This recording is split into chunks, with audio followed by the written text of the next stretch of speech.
So this meeting's a little special with two of our normal staff calling in from remote due to that wonderful pandemic, COVID, giving them a vacation. And so we'll start the meeting and call to order, and then I'll go ahead and take roll. So let's go down the list and we'll see who's on, just in case we can't see everybody. Okay, is Marlene here? I don't see her yet. Okay, but I think she plans to show up. She mentioned that she would.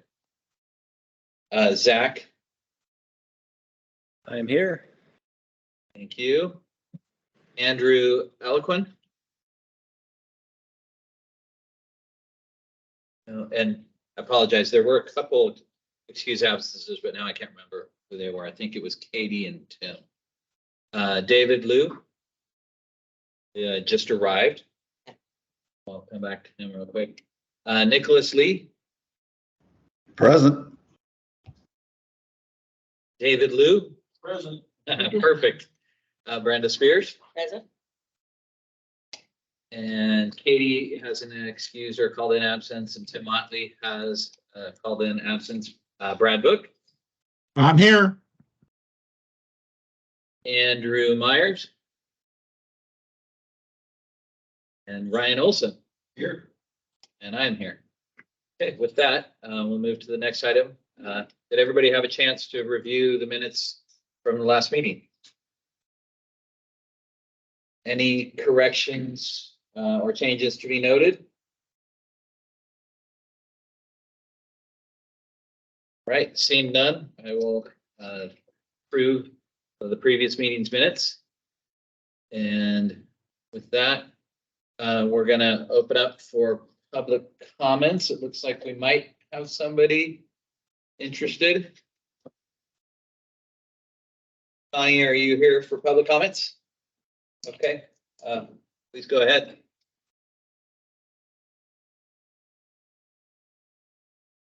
Muted. You're still. Oh, you're muted. Somebody might need to unmute her.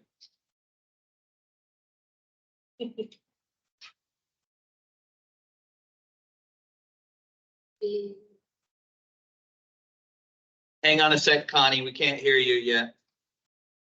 Coffee needs to do that. Or do we need to do that on the tablet? I'm working on it. Give me Okay. a second. Working on it. Did I do that? Connie. Oh, there Yep, you go. we can hear You're you good, now. Connie. There you Go go. ahead. I have a Mac, the little symbols that's on, this is not on my keyboard, so I was guessing. So woohoo, good for me. Okay, Connie Marsh, I live on Squawk Mountain. And you've gotten a few things from me because I deep archived into the pool history, because the pool history was sort of a long, painful situation. And so I'm interested in probably one thing really about the pools, and that is because all the forward thrust pools are decaying sort of at the same rate, and many of the towns with these forward thrust pools are going through this study at exactly the same time. I'm wondering if King County is somehow looking at creating a larger funding opportunity that would conquer our problem with half of the pool being serving people outside the Issaquah borders. And that has always been a problem with getting funding for our pools. And that's how we got the original forward thrust.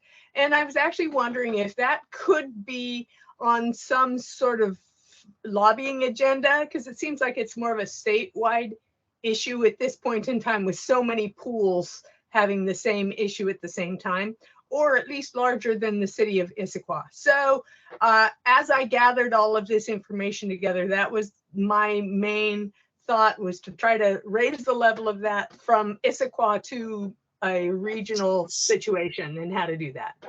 Okay, and then the next thing is the comprehensive plan and strategic plan language, and especially when we are looking at our urban forest management plan. And after, I don't know, a gazillion years, because I'm getting old, of watching the city, the where feasible means you never actually have to do it. So I really don't want an urban forest management plan in Issaquah to be painted on green, where we did the study, but now we can never actually get anybody to do what we think they should from this plan, right? So why waste the money if we actually aren't going to do it? Is Issaquah green or are we painted on green? I think we need to make the decision one way or the other and just stop faking it, right? It's not where feasible. It's we need an urban forest management plan so that we can have the city of Issaquah that we feel our entire vision depends on. And where feasible and applicable on any level does not meet that. I can't see if Valerie is there somewhere, but hi Valerie, welcome back if you are there. And those are my two main points for this evening. Thank you.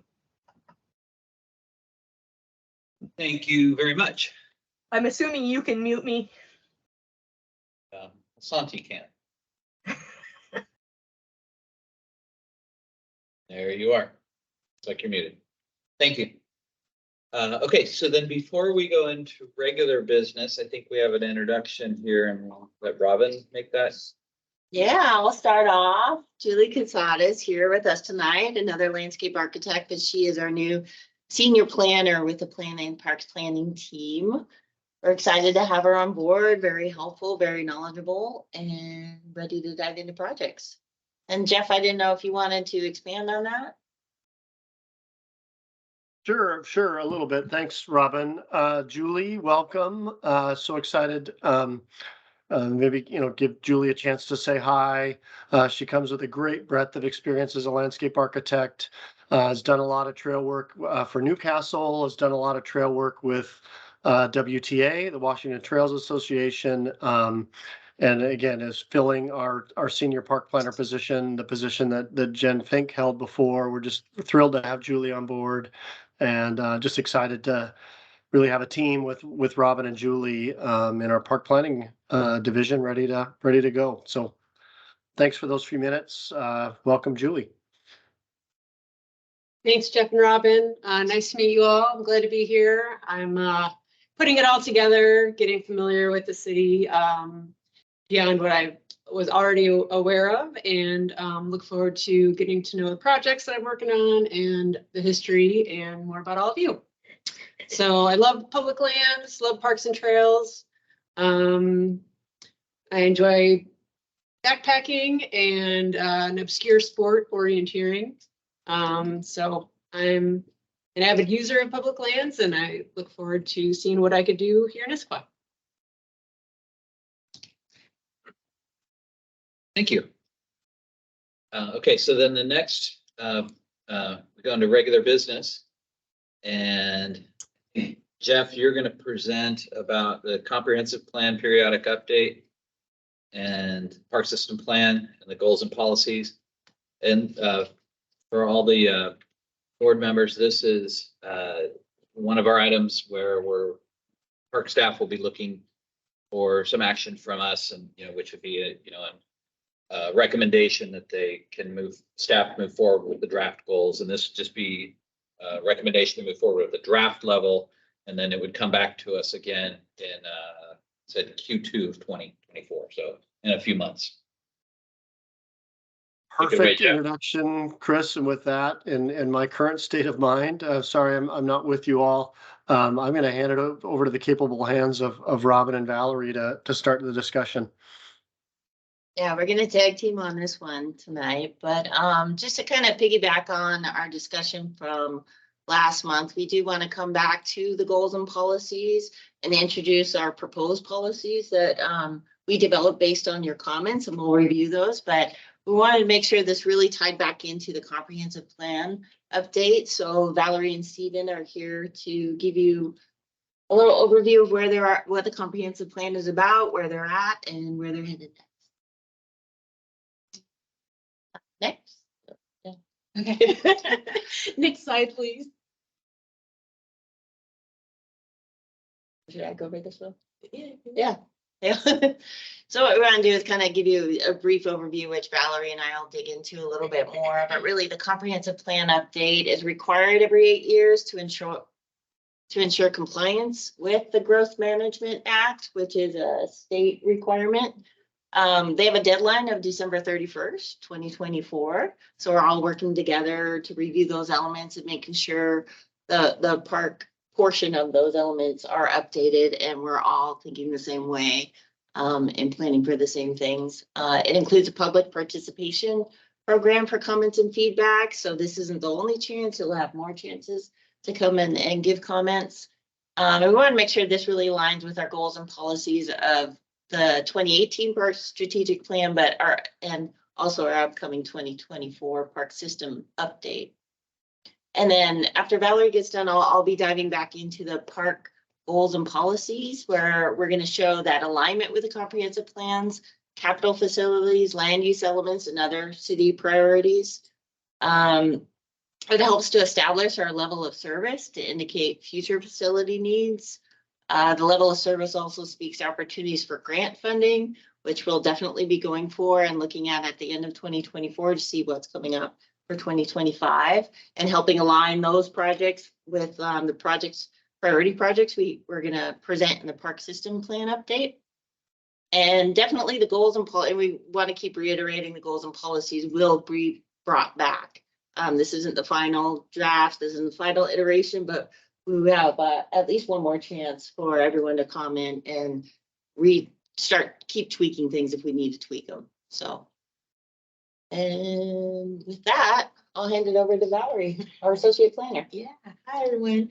Valerie Porter, associate planner with the Community Planning and Development Department, also known as CPD. As a department, we deal with development in the city. So that's residential, commercial, industrial. We review and issue land use and construction permits. We do inspections. We also develop neighborhood plans and regulations for the land use code. And then we're also responsible for updating the comprehensive plan. So I'm just going to keep this information very high level. So just to get us started, so we know how this all came about. In 1990, the Growth Management Act was adopted, and that required fast-growing cities and counties to develop a comprehensive plan that would guide future growth for a 20-year span. This law intended cities and counties to address sprawl, population growth, the quality of life for Washington. And so if you look at the graphic, you'll notice that planning occurs at different levels, at the local level, and then cities, and then at multiple counties. In order for the city to comply with the state requirement, and like Robin said, to remain eligible for federal and state grants, Issaquah must draft a comprehensive plan. And it's required to address 14 required goals. And this could include housing, or this will include housing, transportation, economic development, and urban growth, just to name a few. Next slide. The required goals are discussed in elements that make up the comprehensive plan.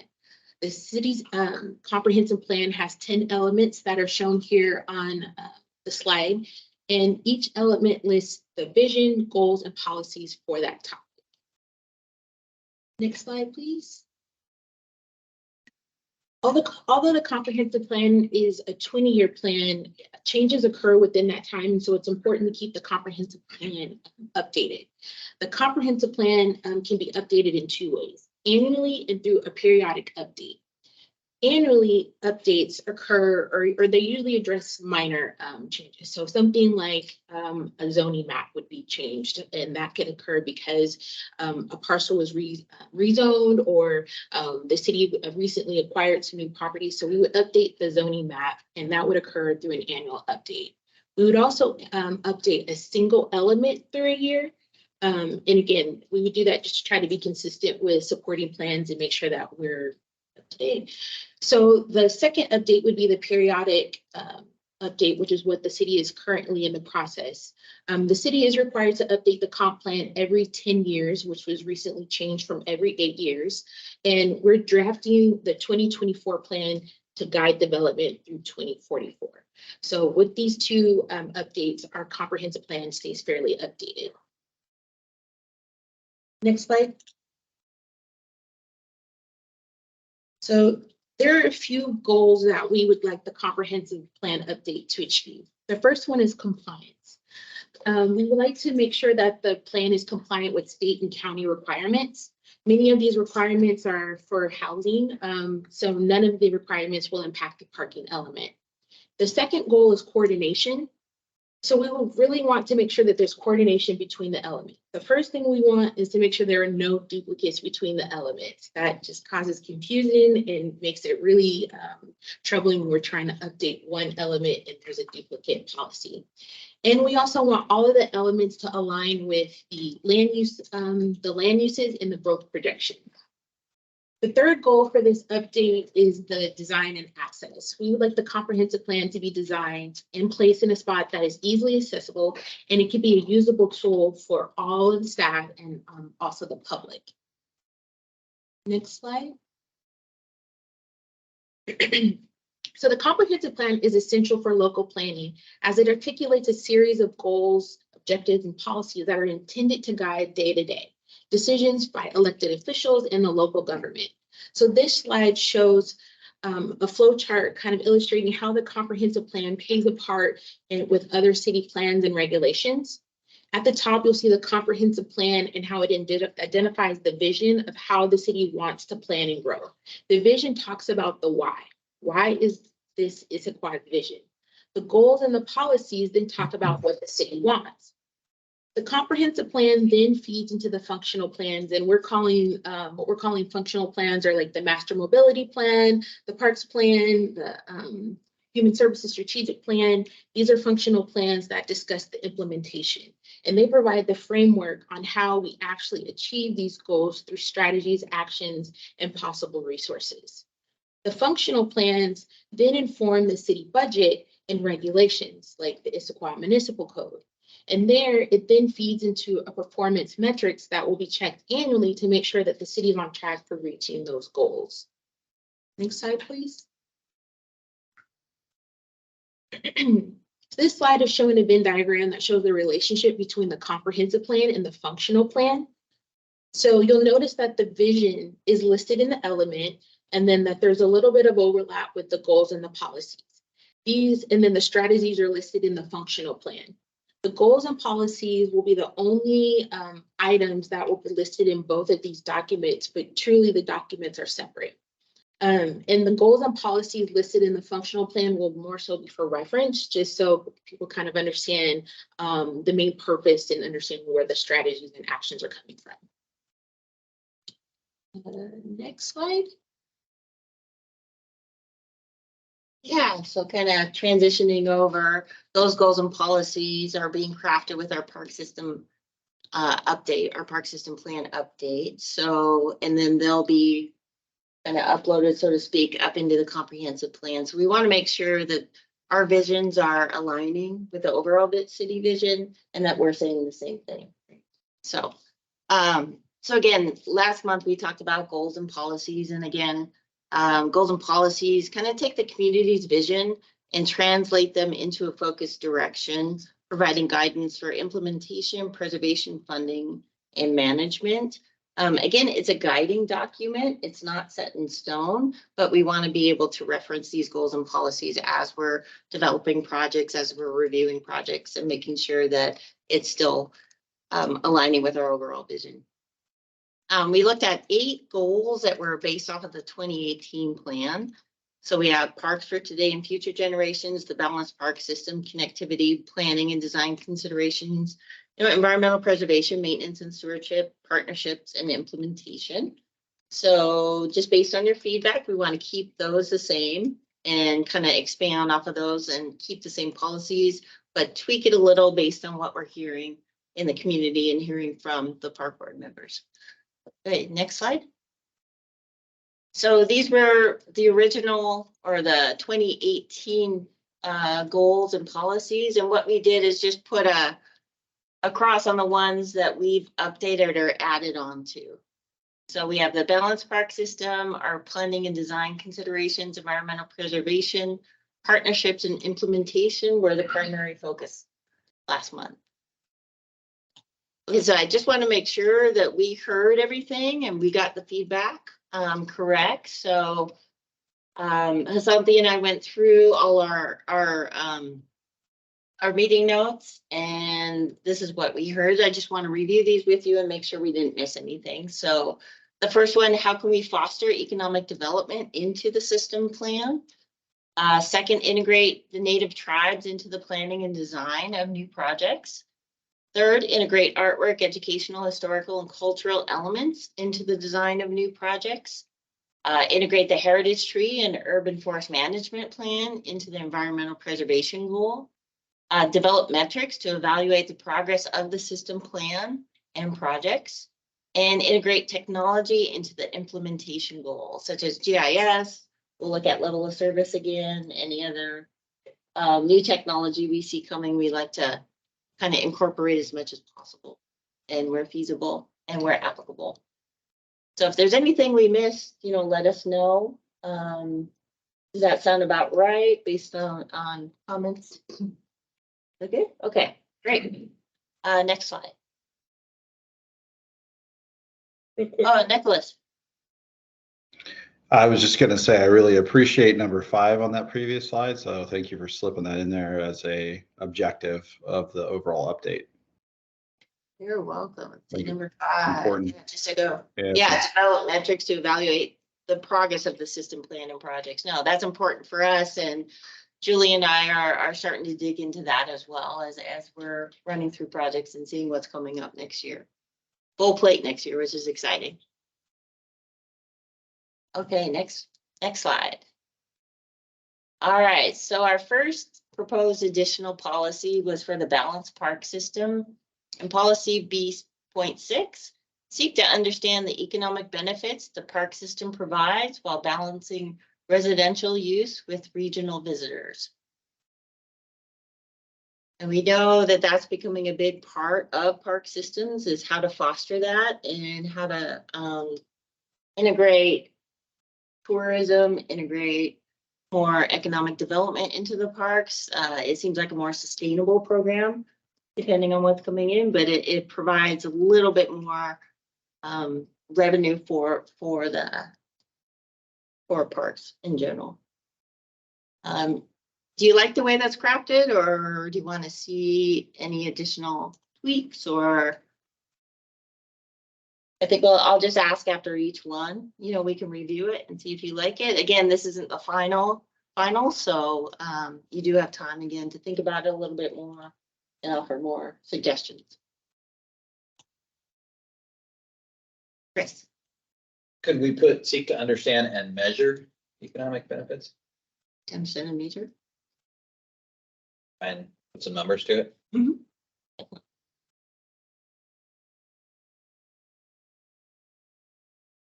That sound good? Okay, great. Next slide. All right, and Goal D probably has the most additions to it, but starting at policy D.18, our proposed addition, ensure that the native tribes are included in the outreach and review within the planning process. And I know this is something we're starting to strengthen, but I think it's a great policy addition. Want me to run through just all 3 and then we can discuss all 3? Sure. Okay, D.19, ensure public art or an artistic process that provides culture, storytelling, history, or education is considered and included early in the design process of the new project where feasible. It could either be an art element or bringing in an artist into the design process, which I've seen done sometimes, which gives us just more opportunity to incorporate it as much as possible. And then policy D.20, recognize the economic benefits that the park system provides when planning projects and providing services within the system. And again, it's that economic piece, economic development, but integrated into the planning process as well. So we can hit it either with the existing park or during the planning process and kind of think ahead on that one. And Jeff. Thanks. Great overview, Robin and Valerie. I just want to add to this one and other ones coming up. I think given the public comment, again, we're open to some thoughts by the park board, but for example, the the policy D19, our intent of where feasible was not to say we're never going to do it. Based on some of the initial public comment, I think we as staff would be fine striking those two words. Our intent of this policy, and really many of the other ones, is just to reaffirm our mindfulness as we head into projects, and being very mindful of art and storytelling for this policy. Great. So let's jump back to D18. Anything else that we want to add or recraft in that one? Okay. Great. Thumbs up. Yeah. Okay. How about D19, the art portion of it?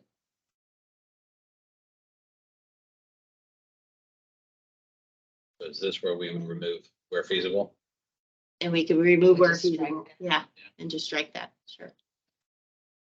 I think, Nicholas, did you have your hand up on that one? No? Okay. And then D20, again, coming back to recognizing the economic benefits that could be developed during the planning and design stages. I just have a question. Sure. On 18, Mhm. the native tribes, we really wanted to hit that, but should there be a comma and other cultures? That's a good point, yeah. Yeah, expand that That kind even of more. narrows it. Oh, we wanna, we were Right, trying to, earlier, a month or two ago, we are talking about getting the park so that more cultures. right. Are shown there and utilized, yeah. No, that's a great comment. Good idea. Okay. Can I ask a question? Sure. Yeah. Can you guys maybe expand on what you mean by economic benefits in policy E20? Yeah, Jeff, do you want to take on this one? I know we had a discussion about this morning too. Sure. Again, I think it's just recognizing our mindfulness as we go into planning projects, designing projects, that our park system has many economic benefits, including economic benefits that speak to quality of life and livability, and property values for existing residents, for example. Other economic benefits are, again, is it how we manage, how we steward, how we invest in our park system? Is that helping to incubate more private investment into the community, or attracting the type of businesses that Issaquah wants? And so this is just wanting to recognize, economic benefit is not meant to be the driver of our park system. I think the driver of our park system is serving our residents, but understanding if we do this thoughtfully and do it well, we want to be aware, and again, remain mindful of those economic benefits. Great, thank you. As we develop the ones in downtown Issaquah right now, you'll see more people coming in, I hope, to bring their children in, and they'll be going to the businesses, and there'll be a big economic, we hope, impact downtown. That's right. Yeah, it not only benefits the park, but will benefit surrounding businesses as well. Good point. Okay, next slide. Oh, I have my hand raised. I'm sorry. Go ahead. Great. Thanks. Sorry, it's a little awkward online. I like where Brenda was going with making sure that we're being inclusive of all communities. I'm curious if we already have language in the goals and policies that ensure that we're taking like the full community of Issaquah. I just want to be careful about the language that we use around othering people. And so I just wanted to, one, understand, do we already have language that talks about taking a diverse look at our community? And then two, if we are going to add in additional words to Native tribes, let's just maybe partner up with the equity committee to ensure that we're wording that correctly. Words matter here. Mm-hmm.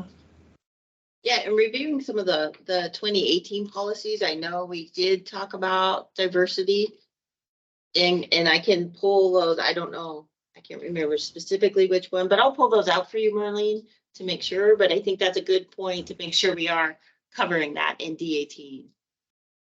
Yeah, or if it's already covered, we don't need to double cover it. Like, I'm fine with it. If we've already feel like we've covered that, we're ensuring that we're taking a broad, diverse swath of our community. And these, we don't need to add it here. We can let this one stand alone as Native tribes. But if it is not included, I think then we should ask the diversity committee, should it be included here with Native tribe? Does it stand better together, or does it belong somewhere else that's already included? I think that language needs to be very well thought out versus just sort of added on. But I agree with the intent, as Brenda mentioned. So. Great suggested approach, Marlene. Yeah, and yeah, we can confirm that we've certainly talked about access and inclusion of all community members throughout the goals and policies, and perhaps let this one speak to our intent to really engage with the Native tribes. I just was going to piggyback on what Jeff said and just let you know that other elements are talking about diversity in other areas. So if we want to stay specific for Native tribes here, I think that's Okay. If maybe if we find it's necessary to put an additional policy just for additional cultures and diversity, right in the planning and design stage specifically. Yeah. Okay. Interested in Yeah. Great. Okay. So any other recommendations or feedback on this portion? Great. Okay. Next one.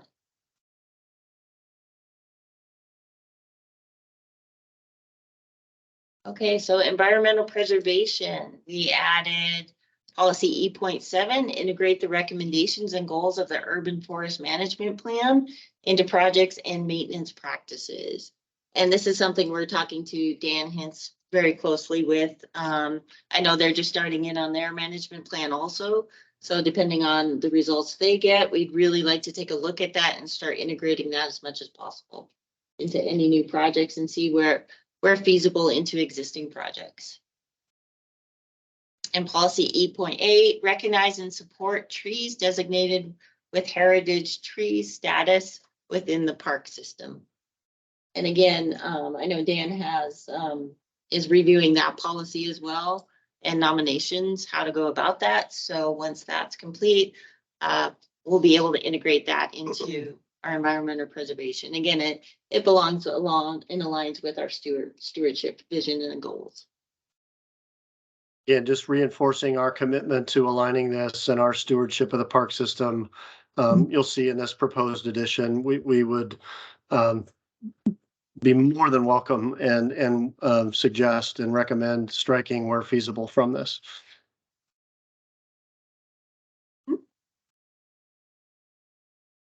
How do those two sound, everybody? Good? Great. Everybody on? Oh, Nicholas. Sorry, my brain's working slower than we're progressing here. So just on the E8, an opportunity, this is just my thought, to strengthen the idea of supporting a tree that's designated as heritage. It might just be the word protect or preserve as opposed to support. Certainly we want to recognize them, but then my mind thinks support has so many meanings in terms of trees. Like, are we going to be propping them up with wood, or like exactly, what ways are we supporting them, I guess. An idea of the heritage tree is really for preservation and protection, and I thought anyways. Oh, that's a good point. Yeah. And we can look at those terms and look at that and how we really want to integrate that into this park system plan. I like that suggestion of swapping out. So you're saying, Nicholas, rather than support, let's use protect. Yeah, the word preserve shows up in that blurb to the left under goal E, environmental. So protect seems less repetitive, but I think that's kind of just the idea, and it's just one person's idea. So other members might feel differently. It just wasn't in the slide deck. It's different. Slide deck and catch it. Okay. Yeah, we've been looking at these a lot this week and kind of recrafting and reviewing those with Valerie and Steven. So, But we're definitely open to recommendations, or if we feel protect is a better word for that, we can switch that. And keep in mind that these are for, you know, as we're doing sort of park planning and our visioning, there are already, you know, heritage tree protections within city code. There's also the heritage tree program itself that is getting its review that will have the language for protection as well. So it totally open to adding that in here, but I also wanted to make sure that there's that extra context that there are other places where that language will and does exist.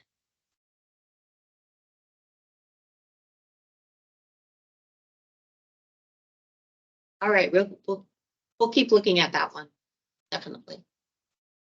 Take into account protection. Oh, yes, yeah. Okay, any other ideas or comment? Great, okay. Go to the next slide.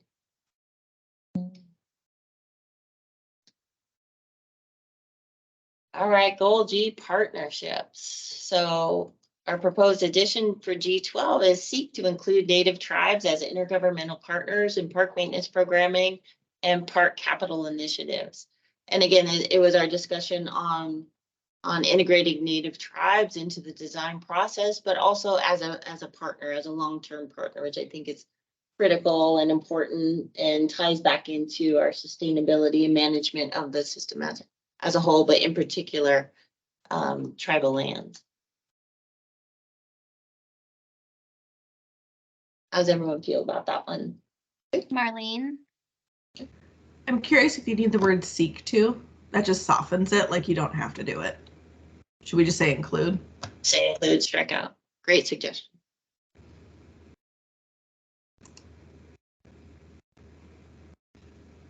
And again, that can be kind of pulled back into our metrics also to see how successful that was.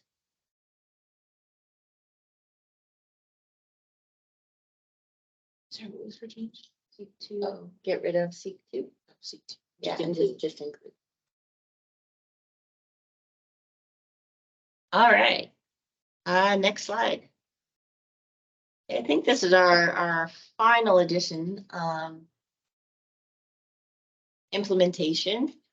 H8, implement an evaluation tool to help determine near-term and long-term park project success. So again, that goes back to the metrics that we need to develop to ensure that we're hitting successful projects and making sure that they are successful and meet the needs of the community. And H9, implement technology and programs that assist in evaluating project success and level of service. And again, there are a lot of new technologies coming online, but I think GIS is a big topic right now and one we definitely want to dive into in the upcoming years. So any comments or feedback on those two? And hit the metric side, hit the technology side. Just a question of service needs. So level of service is how we're oh,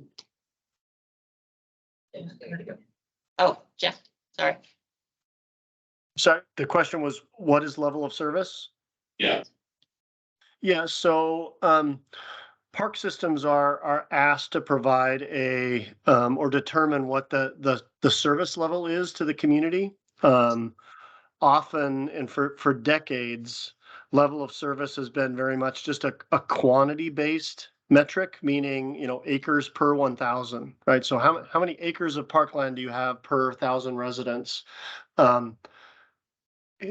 I've been doing this way too long as a park director, but I love it. I've seen in my 20 some years that quantity-based metric doesn't necessarily hold up, because city might have, you know, a right number of acres, but it doesn't speak to anything of the quality of those acres. How are those acres performing? And so level of service, again, a really important metric. We would like to get a little bit more, in fact, a lot more nuanced in how we're determining the level of service of Issaquah's park system. So Hope that helps.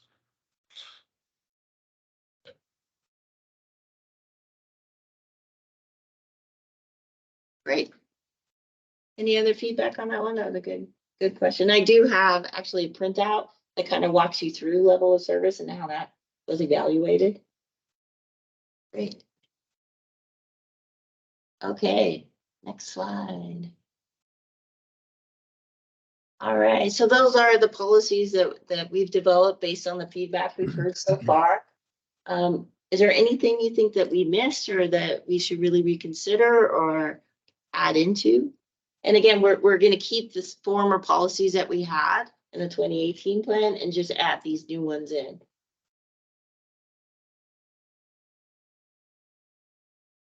Any more discussion?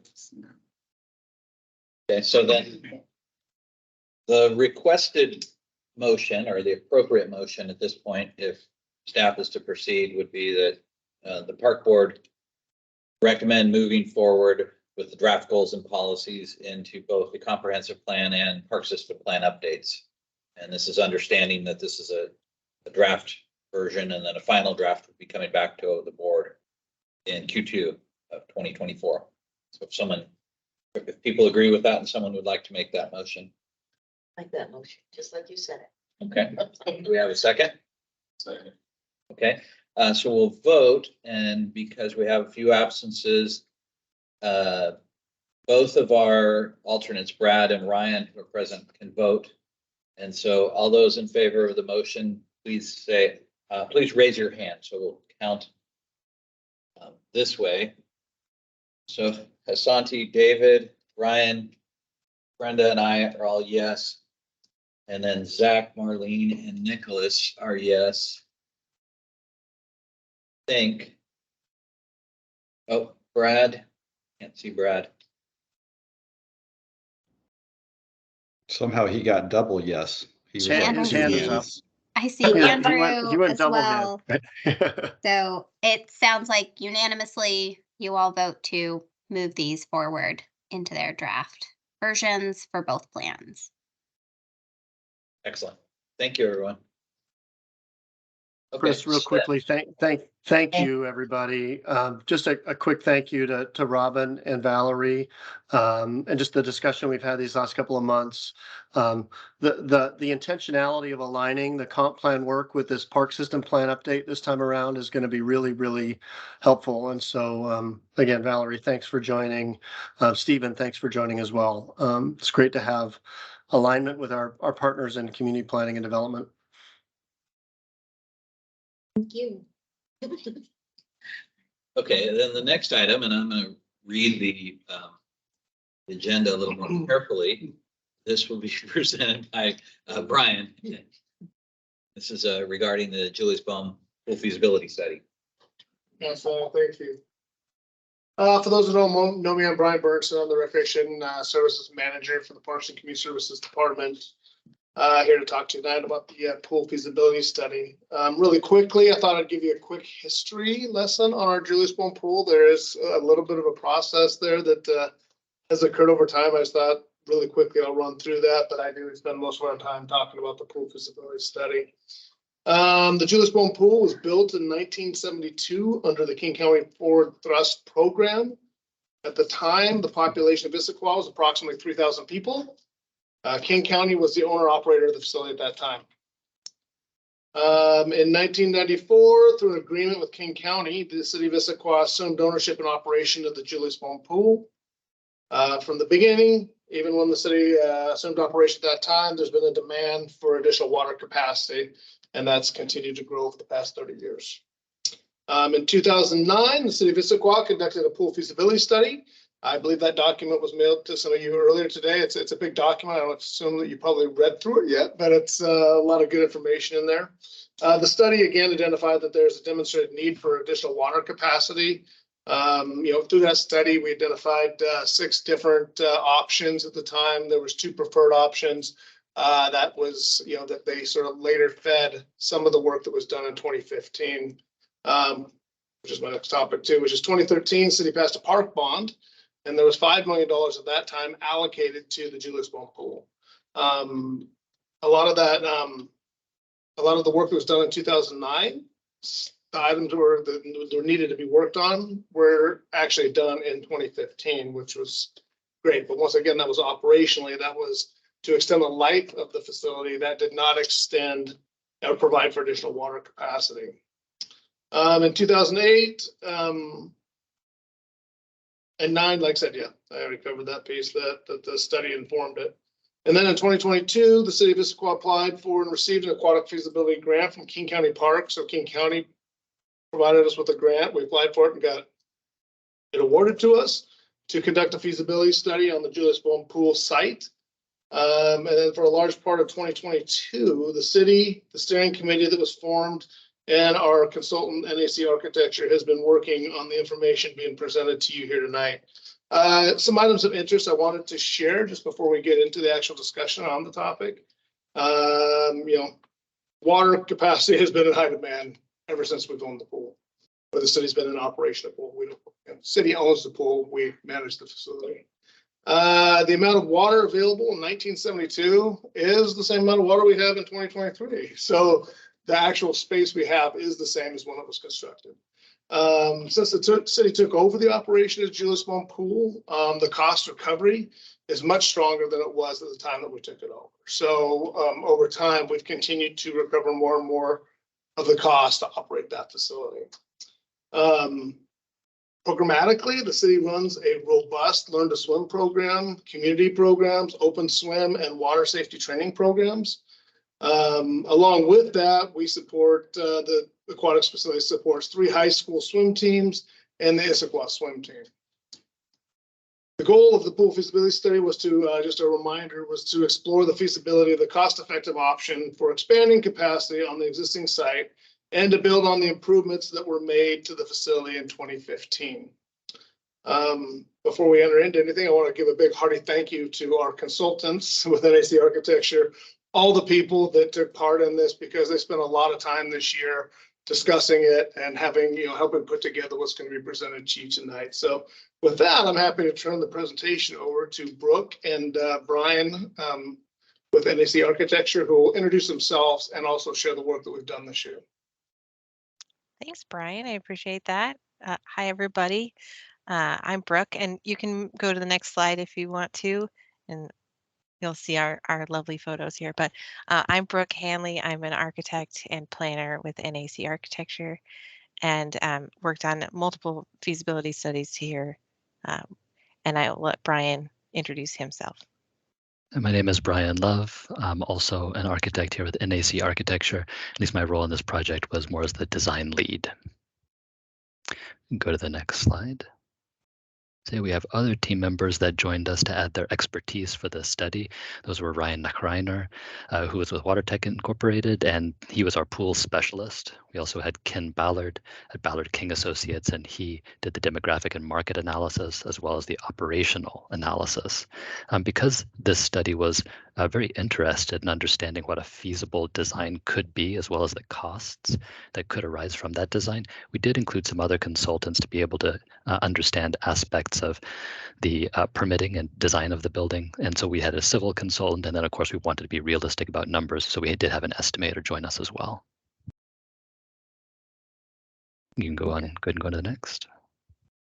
And we want to give a big thank you to our steering committee, who was put together by the city and Parks and Rec. And so we had representatives from Parks and Rec, Parks and Community Services, City of Issaquah, Planning, Administrative Services, Issaquah School District, swim teams, etc. So we had a pretty good range of people giving us input along the way, as Brian said, over the last 6 months or so. Next slide. Just really quickly about the feasibility process. There are multiple steps involved. All of these items we'll talk a little bit about today, and we have a limited amount of time. So one way that we've basically summarized all of these things is into 3 different tasks. And so we'll go on to the next slide and jump into all these items.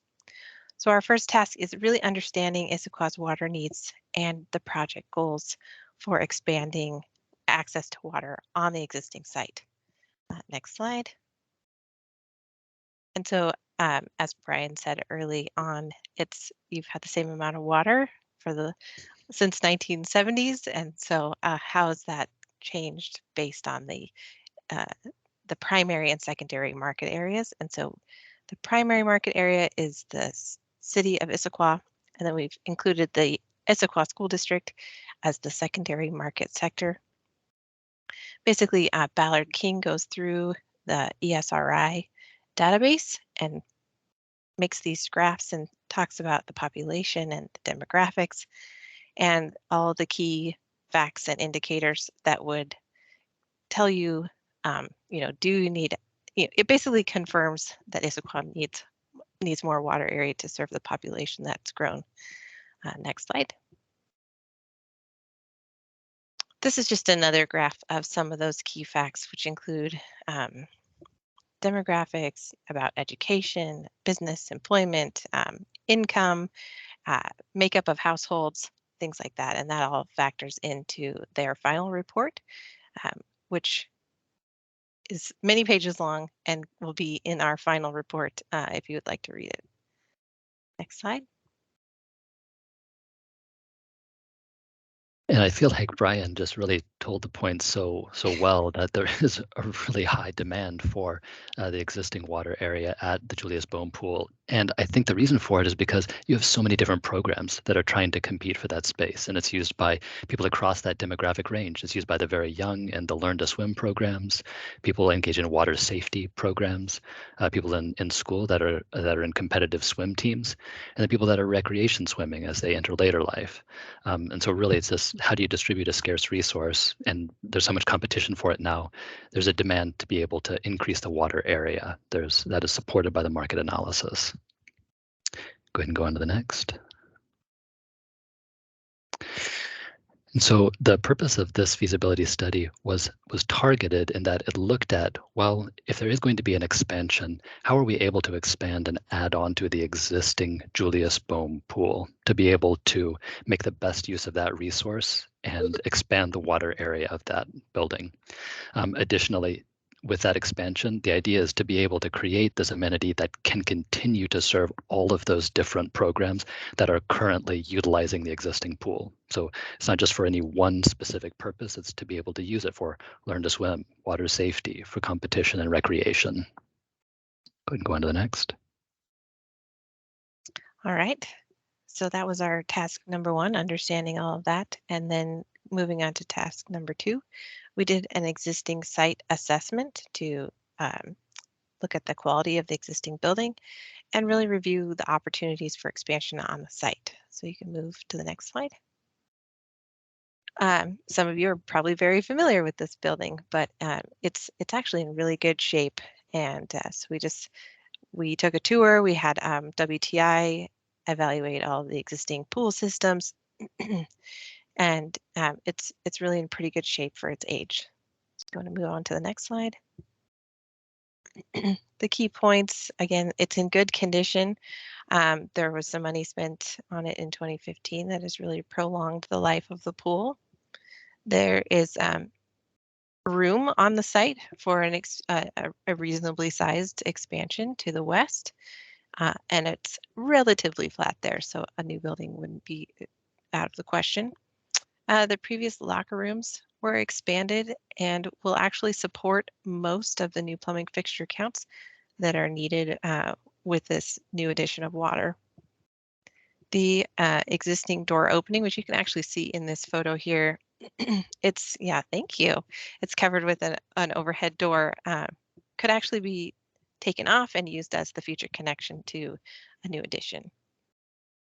One last item that we discovered during the study was that fire sprinklers will be required throughout the facility, including the existing portion, based on rules that are adopted by the city. So that is all covered in our eventual cost estimates.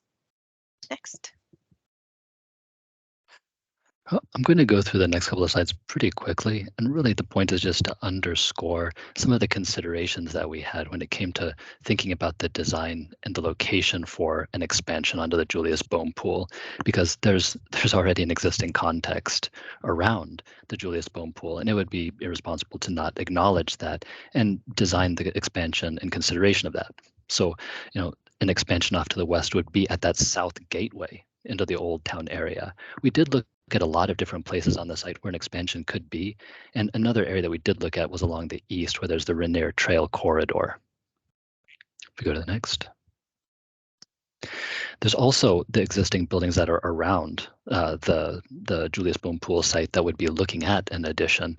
So we considered where open space is at and also the different uses that are on the other side of the block away from the pool. Go on to the next. And then this is showing really the circulation of people arriving at the Julius Boehm pool, as well as people that are using one of the other major destinations around the pool, which is some of the schools in the area, knowing that there can be congestion that happens at specific times of the day at pickup and drop off. And we wanted to make sure that any addition to the Julius Boehm pool would consider that and think about how to add parking and where parking could be used within that lower Rainier Trail corridor area. The next. So when it came to thinking about an addition off to that west side, we were thinking of, well, this does become pretty visible from some of the open spaces just off of the Issaquah Creek area, as well as that gateway, as we said, into the old town area. And it becomes a place that is accessible through that opening that that Brooke underscored, so that with that opening, we'd be able to use the existing entry area and the locker rooms and that kind of sequence of arrival through the pool area and then into the addition without duplicating a lot of unnecessary program. We could really just focus the study on a new pool. Good, go on to the next. And I love this slide because to me, this underscores how important water is to the city of Issaquah, because it's not just something that ties the community together through recreation, through socialization, through that, that community building, seeing youth participate in these events. The Julius Boehm pool it's a subtle monument in the downtown area. You see it from the commercial area through the trees, that kind of clerestory, those windows that you have that are facing north along the pool. And because of the colors, I think it really stands out within the community. And in addition, could be something that also looks back onto the community and some of those features in Issaquah that are more significant. Like, for example, as you see on the bottom, right, the Issaquah Creek as well as the Issaquah Salmon Hatchery. Go on to the next. So we did look at a couple different options here early on in the study to consider what is the maximum amount of water we could add and maybe what's a little bit a smaller version. And so we have two here, which basically 8-lane, 25-yard pools. The one on your left is just the 8-lane, 25-yard, and it would create an addition that's about 12,500 square feet. And then the one on the right is actually called a stretch pool. So it would have that additional water to the north that could be shallow or deep water, but it has a movable bulkhead that could change the shape of the pool for different programming uses. That does create a little bit larger addition at almost 17 or a little over 17,500 square feet. Again, this is attached directly basically to the existing building. And so there's some efficiencies there to be had with circulation and moving back and forth between the locker rooms. We can move on to the next one. Next. So this slide shows what those two building forms could look like next to the existing building. You can see that the new building is sort of there off to the right of the existing in each option here. And the steering committee gave us feedback that they really felt like the smaller version on the left was actually more in keeping with the context and with the site as it is today versus the larger one on the right. Next. A couple other options we looked at were in an effort to explore some cost savings measures. So we looked at some alternative enclosures that could be substituted for the traditional CMU or concrete masonry unit expansion that we showed in the previous version. So a couple of those are the Dynadome structure, which is actually an operable. It opens up in the summertime to the sky, which was an intriguing idea. And then also the sprung structure that's on the right here is a tensile tent with essentially aluminum frame structure. It's a potentially a cheaper option, but maybe didn't have the desired aesthetic that the group was looking for. And so we essentially went back and said, you know, what are the costs of everything, which we'll get into in a minute. But really the traditional construction type was the preferred method, and it just fit in a little bit better with the existing. So you can go to the next slide and we'll take a look at that. Yeah. So here we have on the left-hand side, we have a more detailed floor plan that captures some of the planning from the stakeholder group.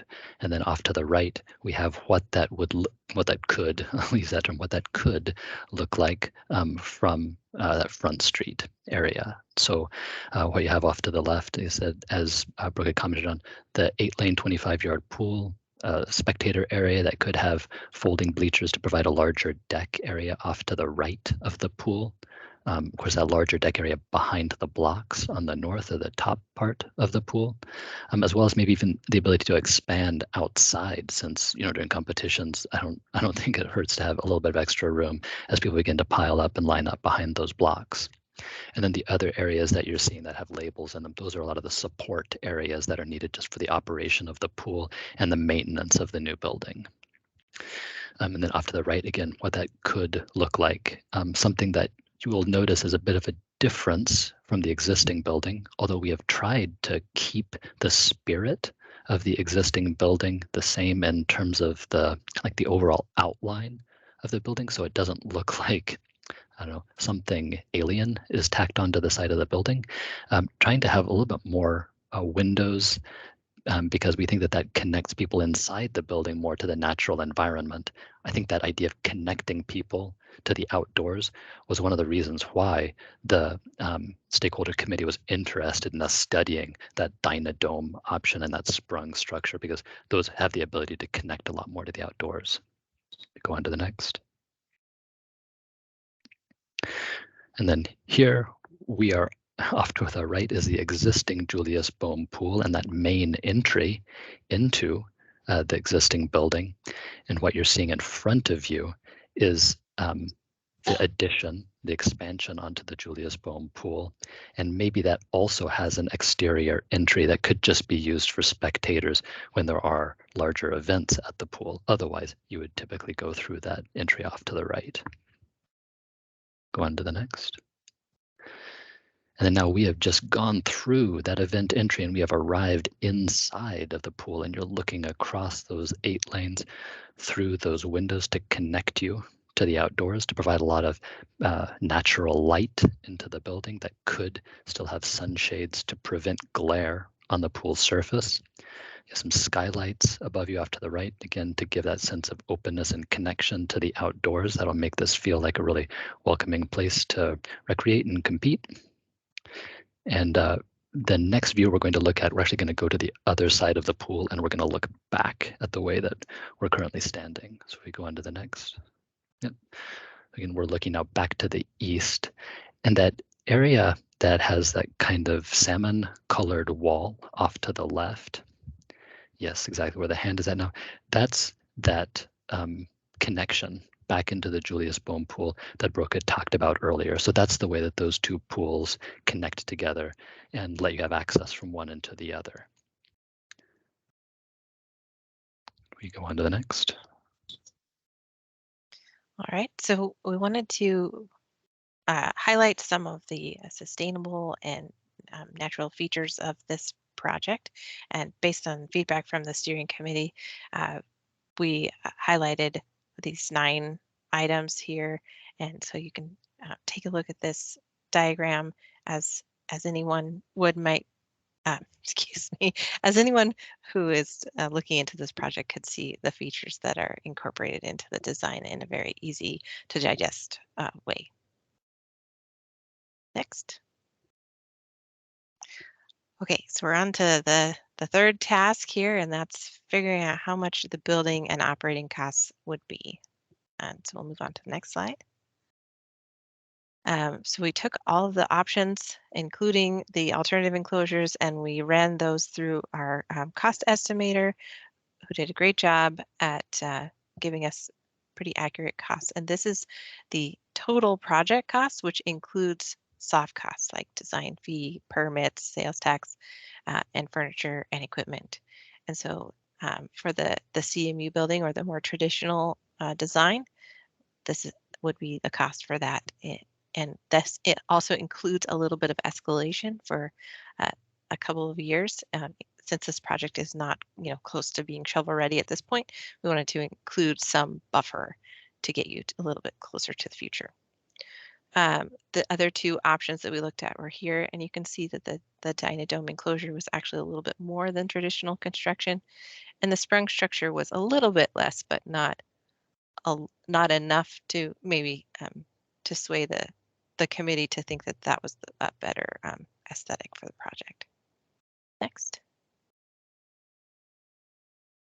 And then the final business and operations analysis was done by Ballard King. And they worked with the city staff to understand the existing facilities operations, and the future operations assumptions were based on expanded operations potentially happening sometime in 2026 or later. So the business and operations looks at the expenses versus the revenue from the added natatorium to the overall facility, and actually came up with a pretty great cost recovery rate of about 98%. And that depends on the programs that are offered and the cost of those programs for participants. But at the current rates, this is a very good potential to add to this project. Next. And just to touch on the current status of the report itself, a draft report is in the hands of that stakeholder committee that Brooke introduced at the beginning of this presentation. And this group as well, this board has been sent a copy as well for consideration. We're looking for feedback to be able to incorporate this into something that can be supported and that is final, can be published. We go on to the next. With that in mind, we will take your questions and appreciate you listening to our progress so far. Yes, Jeff. I just want to give a quick thank you. I'm getting choked up here. Brian and Brooke, thank you for that presentation. Brian Bernstein, thanks for, again, your leadership with the steering committee group. I guess I want to really emphasize with a fine point, Park Board, this is just the start of a conversation. And as Brian said, really the intent of this work was to build upon the 2009 study and also build upon the investments that were made with that 2013 park bond. Those of you park board members that were around might recall in late 2021-22 when we let you all know we were going to apply for some King County grant funds to do this feasibility study. We really felt like we were at a point that with a fourth potential high school coming soon, we didn't want to be on our heels, but we really wanted to explore what is a realistic, cost-effective way to even consider expansion on the existing Boehm site. So this study is not intended to be a recommendation. It's really meant to accomplish just this. Is it feasible? And I think what we'll see, and look forward to hearing your conversations, there is some feasibility. And now it really may head us into a further direction in 2024 of how might we financially make something like this happen. Another quick note, and why this conversation will be really helpful tonight, we'll be presenting this to the City Council Committee, the Park Services and Safety Committee on December 11th.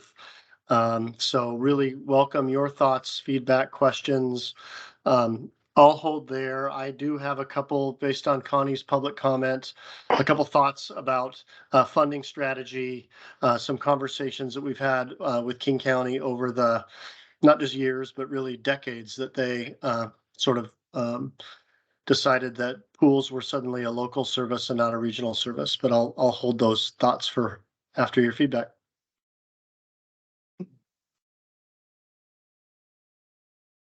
Lane has it.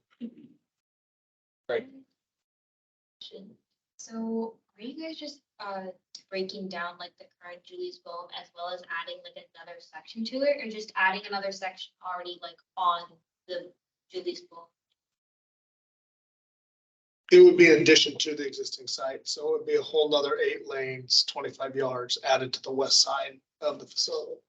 Would it just be like those, just those lanes? Or I know that the current Julius Boehm pool has like, they have those lanes and then they have like a small other like tiny pool. Would it be like a kind of replicated that? No, it's that, but without the extra little shallow, that little the shallow end. With the bulkhead and the shallow end, it would just be, currently we have 6 lanes. The other would have 8 lanes, and it'd just be 8 lanes with no, what they called that, what would you call that, Brooke, an extended? The stretch. The stretch. Mm-hmm. Currently we have a stretch pool, right? 6 lanes with that extended area past with the bulkhead in that little area. The new area will be 8 lanes with no extended area. Really broad context, Brooke, Brian, does in essence this proposed 8 lanes almost double the water capacity of the current 6-lane pool? So this is a, in essence, doubling of water. Right, exactly. You want to get Nicholas there? Oh. So I Nicholas. see Marlene, Right. then Nicholas, and then Brad. All right, thanks you guys. That was a really thorough presentation, so I really appreciate all the work that went into the study. I have a couple clarifying questions and then maybe just some things to think about. My first one, I think it was said in the very beginning, there was like a quote about like between 1974 until now, we have not had more water. Is that, did I hear that correctly? Like, what was the stat there? Because I feel like, you know, honestly, like leading with an infographic that's like the population is X% bigger and the water growth is Y% is, you know, like you kind of burying the lead a little bit. Like that's a huge, like, can you repeat to me what that fact was? I think that was Brian's intro. Yeah. Yeah, no, that was just a statement that the pool that was built in 1972, in essence, is the same pool that we have today. Yeah, like honestly, like I don't think the public understands that.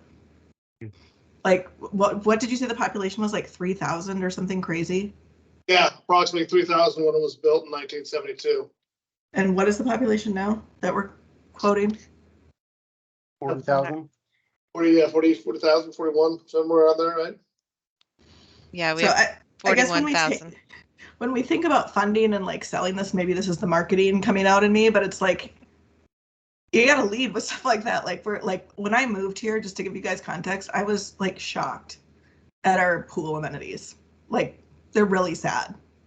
And I'm really sad that all we're saying we want to do is add like 6 more lanes. Like, I'll be honest, it doesn't keep track with what I see happening at least in other places in the country. I don't know enough about the different places in Washington to know if it holds, but it's really poor. Marlene, I'll respond to that maybe after additional comments, because there really is some important context into what's happened in this county and going all the way back to the 70s, 80s, and then 2003 with the county basically plopping pools in cities' feet. So I can give a little bit more of that history as to. Yeah, and don't take it as like why. a blame on Issaquah. Like I'm not trying to like beg on anything that anybody's done. It's just, it was very shocking to me to come here and be like, really? This is what we've got? So, and again, it's not a bag on the community at all. It's just more like, are we setting, I guess when I look at this, I'm like, are we setting our sights big enough? I guess that's sort of like my overarching feeling about this. And I know like we're, you know, kind of in a recession. Maybe we are, maybe we aren't. People can debate that. Money's tight, but man, like. Good question. All we're talking about right now is lanes. And I guess the thing for me about lanes, and I get it, but I think a pretty small proportion of our population uses the lanes in comparison to the other amenities around the parks. And maybe I'm wrong about that, but I would love to know the details around that.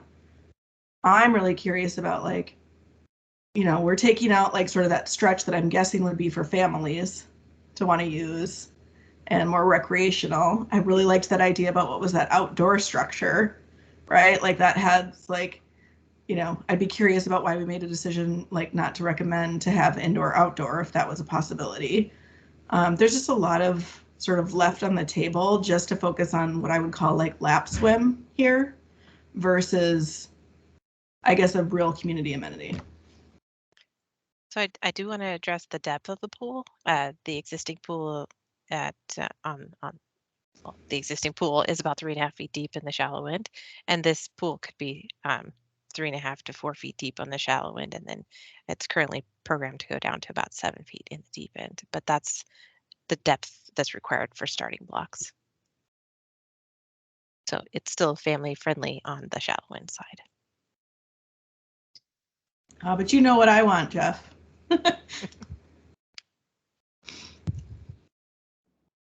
Splash. Just zero entry. You know, the things that real families want. like I said before, this is not a recommendation. This is really saying what, again, as a city, as a department that again is. And I don't feel like you're throwing shade on us. We're in a county, we're in an area that the aquatics, it's an aquatics conundrum that's been in the making for 40 years. And rather than aspiring only to a new facility that might cost us, well, would cost us in this day's dollars, assuming we have land and we're not needing to buy it, would cost us $50-60 million. Do we want to consider, or at least understand what is the most practical, cost-effective way we might at least be able to add water, understanding how much of a deficit we're in when it comes to, and how overprescribed we are with that pool.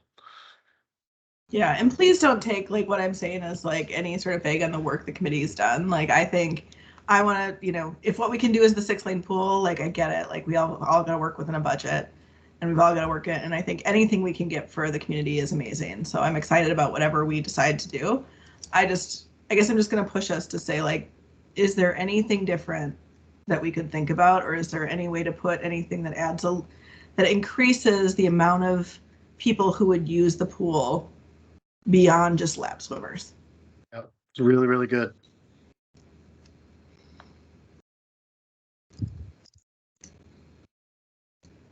Nicholas? Did that answer your question, Marlene? Are you pretty good? Yeah, I think, but I'm just telling you guys, like, you got to lead with like, that. I was shocked to hear that. Like that was that, and maybe, I don't know, but like that intro was like, really, it's the same since the 1970s. Like most of the people on this call probably weren't even alive then.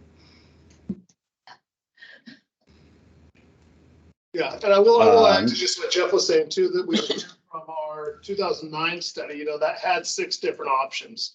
Some of those options went up into like the 40 millions, and I think some of the options that were chosen or preferred were very expensive options that ended up being a little cost prohibitive in moving forward. So that's where the practicality and cost effectiveness of this model was 8 lanes. And the discussion with the steering committee was 8 lanes can be used, yes, for lap swimming. It can be used for learn to swim lessons. It can be used for high school swim meets. It can be used for Issaquah swim team swim meets, and it can also be used for special events, because the lap lanes can be taken down and that space can be reconfigured. So we saw it as the best multi-use space for an addition that would hopefully fall within a realm of reasonable cost effectiveness. I think it's exciting. I'm thrilled to death with it. I would of course go with the larger water space, because I'm not paying for it. Yes, you are. We all are. Swim meets are crazy, as you of all people know.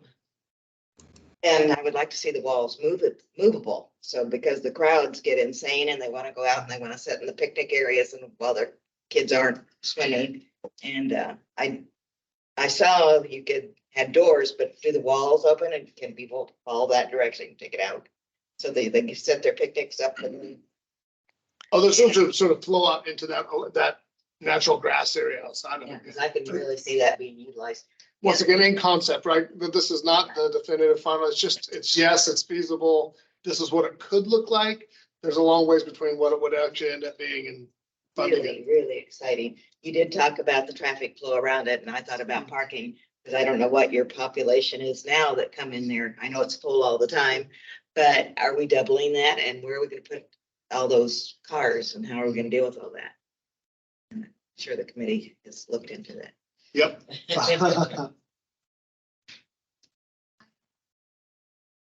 We have Nicholas Sorry, real quick, waiting we had patiently. a couple people online waiting. Should I go? Yeah. Yep, go ahead, Nicholas. Okay, I appreciate this conversation. 1988, I had my third grade birthday party at this swimming pool at Boehm's. In 2020, my son Maxime had his third grade birthday party in the same water in Boehm's. Both my sisters swam and dived for Liberty High School Swim Club at Boehm's pool.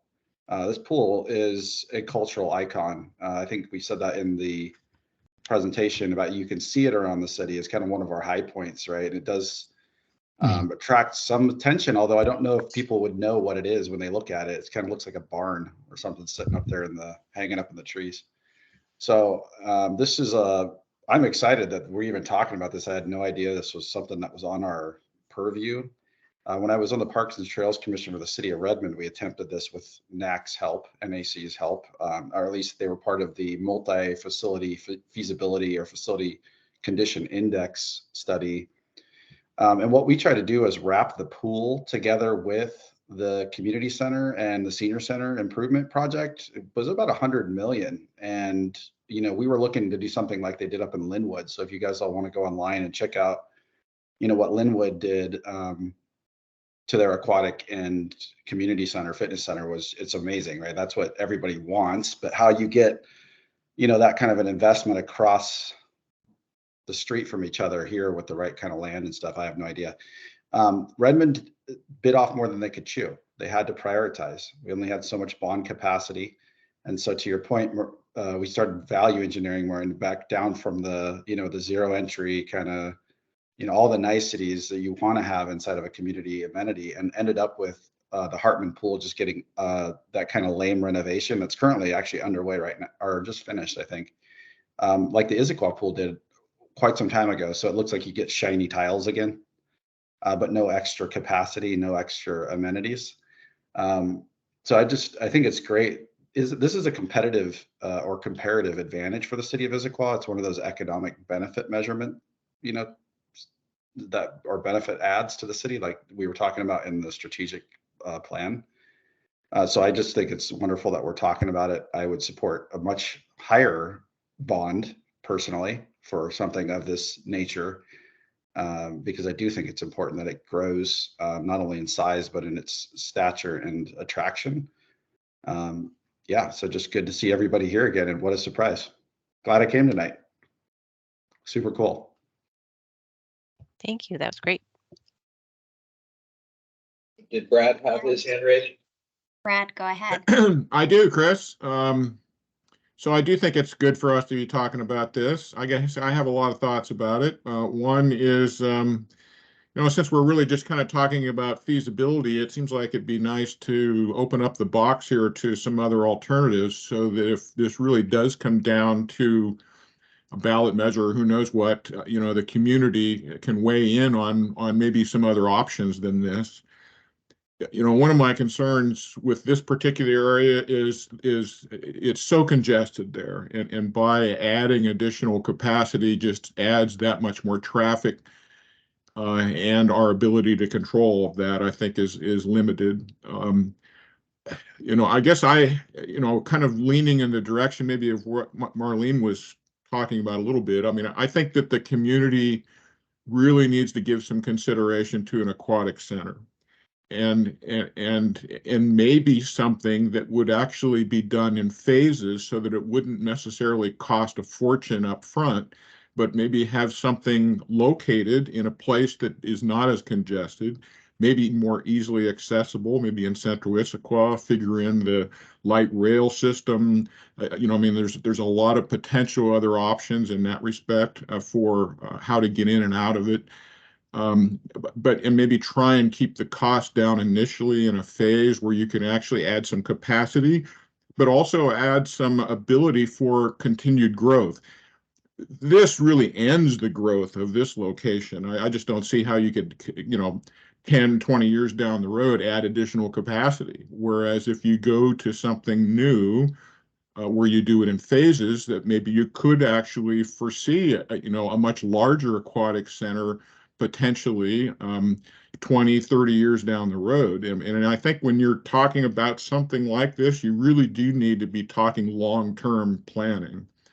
And to me, this feels a little bit like a short-term capacity fix that puts us potentially in the same bind 10 years from now, or 15 or whatever. And I think if you look further down the line, I mean, then you kind of open up the box about talking about some other alternatives. So, I see where this is headed and why you're doing it, but, I think it's good to open up, expand the brain a little bit to see what maybe some other options are, see what the community's interest is, even the regional's interest is for building something, maybe larger, with something that has even something more regional draw, and this doesn't really provide that. I think it's a short-term fix. My vision would be something more long-term consideration. So that's my 2 cents.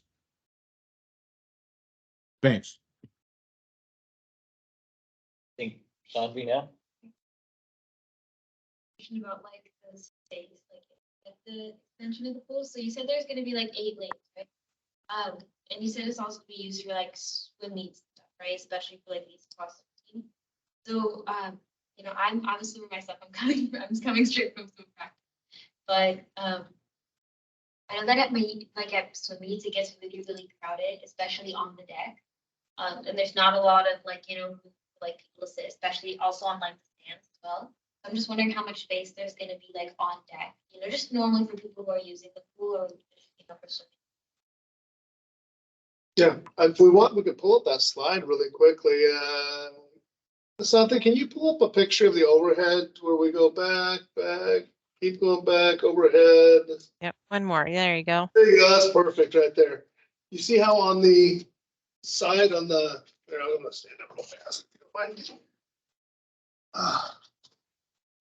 We created a larger deck space because the swimmer at the pool, I'm sure you know that the deck space around the existing pool is it's tight, right?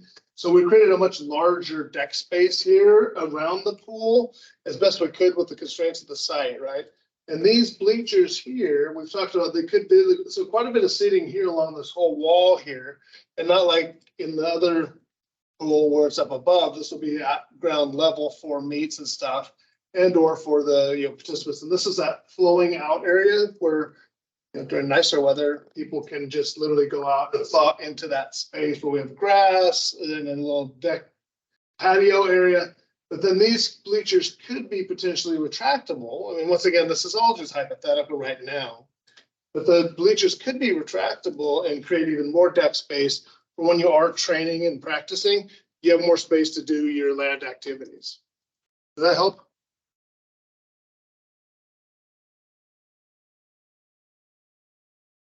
I don't know. So how does this impact the areas for dressing rooms and bathrooms? And once we double the space, how are you going to handle everybody inside? Great question, because we do have, and with the renovation we did in 2015, we actually increased a lot of our restroom and locker room capacity. So I believe, Brooke, we ran that. I think you mentioned that we covered that we have capacity within the existing locker rooms. Right, For the exactly. capacity of the patronage. Right. So we only had to add, just if you're going with basic plumbing fixture requirements, we only needed to add the 2 small restrooms that are on the north end of this image here in the orange. to compensate for the numbers that we need. But the existing locker rooms are pretty generous actually, and there are already 2 family changing rooms and staff locker rooms, and so it's pretty good space in there. Yeah, for you in 2015, that's one of the things we did was expand the locker rooms a little bit. So Have some questions and comments. Real quick, well, I'll go with comments first. I agree with Marlene. I think we need to at least consider bigger if we can. I liked, immediately my eyes went to the 25-yard with the stretch pool.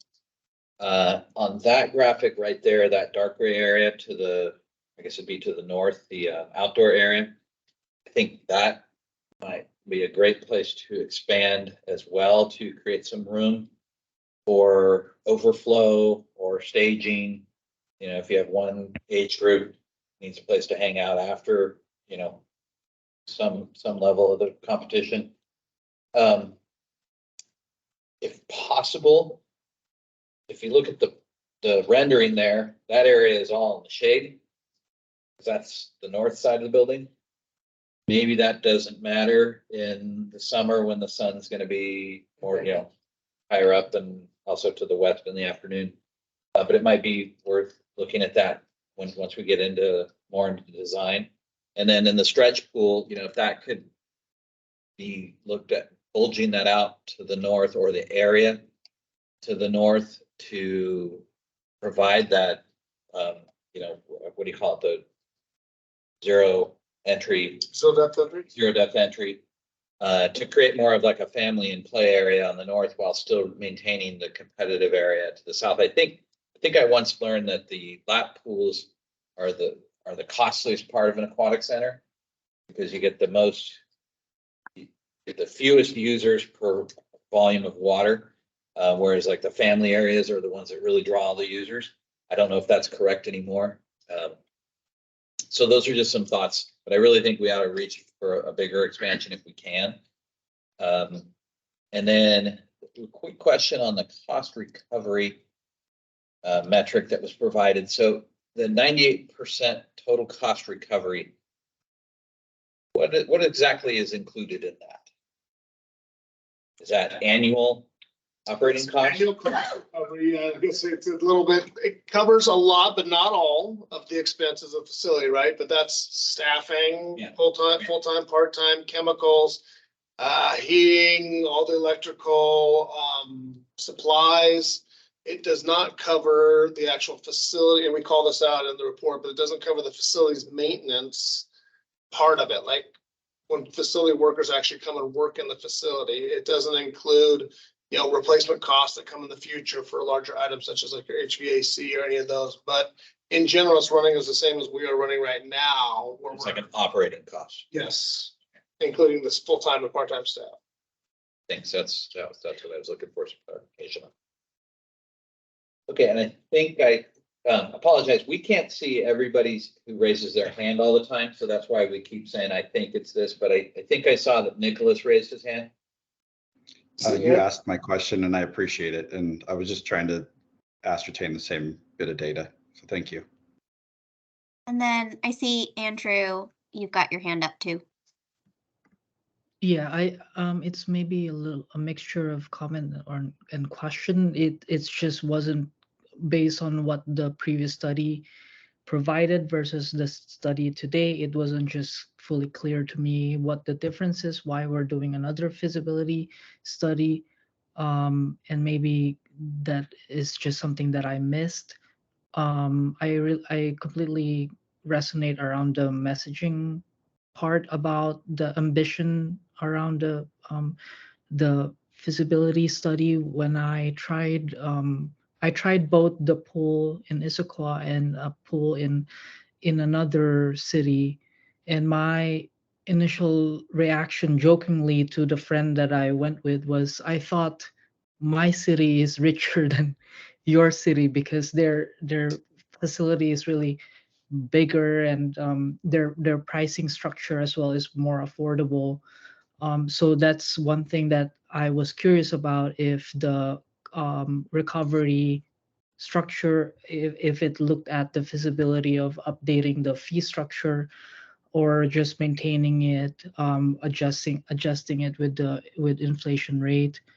I also didn't see market analysis.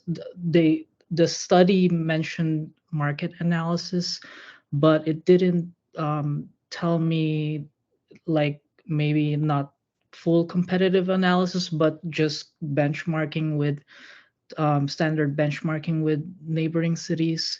Like, upon looking at the poll that I tried, it showed me that it's twice as much bigger than Issaquah, and population is twice as bigger than Issaquah, and maybe that explains why they have a bigger pool.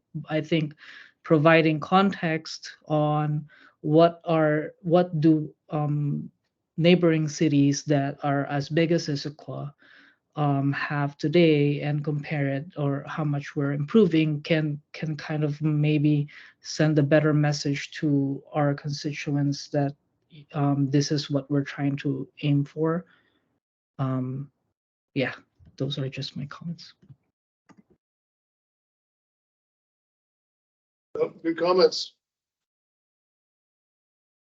I do appreciate that. I can touch on your first question of sort of why this feasibility study, what were we sort of doing different with this one, and piggybacking off of 2009. Again, this was not a feasibility study looking or exploring every option under the sun. It was really meant to say, how can we do our due diligence on our existing site?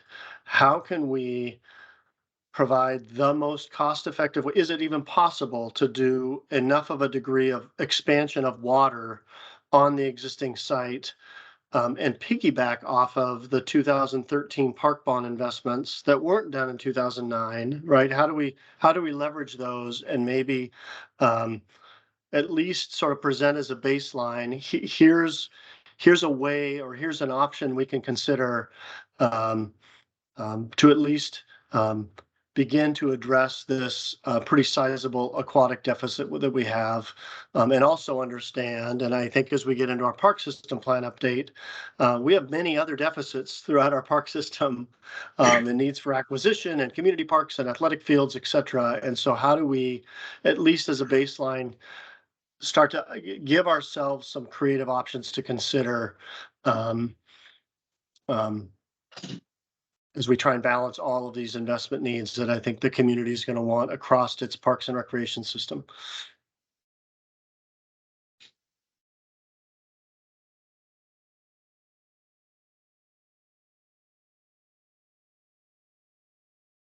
Any other comments? Oh, just one last thought to add to the already loud voice that Brad, Marlene, and Chris have said. You know, just thinking more outside the box, right? I mean, if we're really looking at something, not for just to come up to par, but to look at something that will last us until 2060, right? 40 years from now.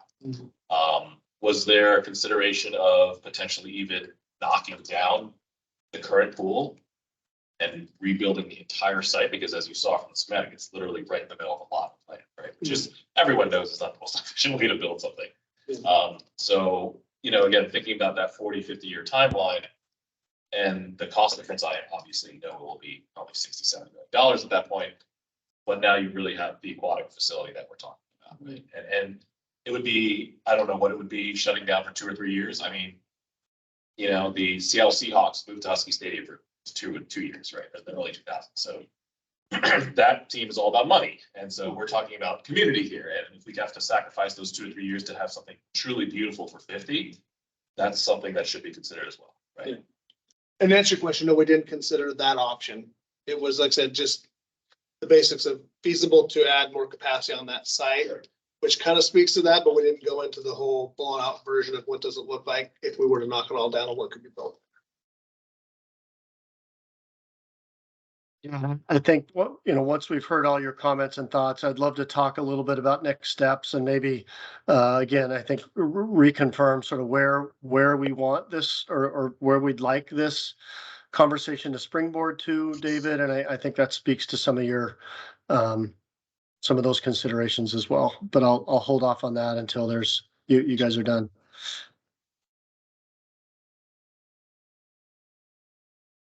I think we're done. Marlene, We can't see her, so we don't know. sorry, go ahead, Marlene. Oh, sorry, and this might be to Jeff's comment, right? Like, now I'm going to be totally the person who's spending all the money, so sorry. But sometimes, at least in my job, there's like a short-term solution and a longer-term solution, right? So I think Brad had thrown out, like, if we were really going to build an aquatic center, where would we build it? Like, I think that's a really interesting, I'd be curious where aquatic center fits within the strategic plan, because I just plain don't know. But in the short term, it seems like we have a real deficit from the 1970s. And so my question is this really an either or situation? Or is this like, let's fix something for the community that lives here now and start a legacy for future generations with something else? So I just wanted to throw that out there, that I'm not sure, like, don't take my comments as I don't think we should do this because it's not enough and we should wait for the big thing.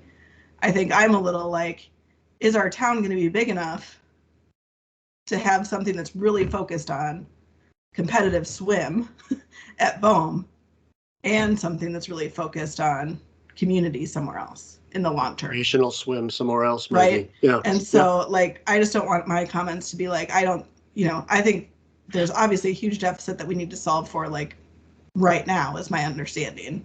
I just don't think it needs to be an either or, at least at the discussion level. Yeah, no worries, Marlene. I'm taking it as, it's doing what it was supposed to do. It's generating good conversation and opening up this topic for discussion, right? Which is, I think that's what we were looking forward to begin with. It's healthy. And there are, I mean, it's kind of, the study lets us know there are options, right? And there's a lot of those to be discussed and figured out.